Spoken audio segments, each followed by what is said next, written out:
இப்போ இந்த கேள்வி என்ன சொல்ல வருதுன்னா, இந்த 240ல் 12% எவ்வளோன்னு கண்டுபிடிங்க அப்படின்னு சொல்கிறாங்க. இப்போ இந்த 240 தான் நம்ம என்ன பண்ணிக்க போகிறோம், 100% எடுத்துக்க போகிறோம். எப்பயுமே நம்ம கொடுத்துருக்கூடிய மொத்த மதிப்பை நம்ம 100% எடுத்துப்போம். சரிங்களா? ரைட். அப்போ 100% தான் 240.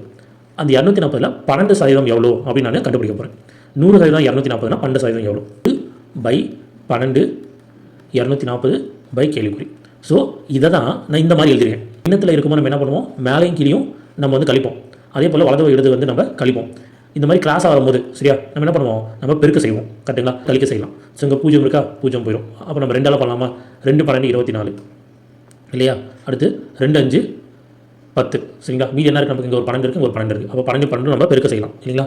ஸோ 12 × 12 படிங்கன்னா எவ்வளோ வரும், 144/5. இது ஒன்று நீங்கள் வகுத்தீங்க அப்படின்னா 28.8 கிடைக்கும். சரிங்களா? ரைட்.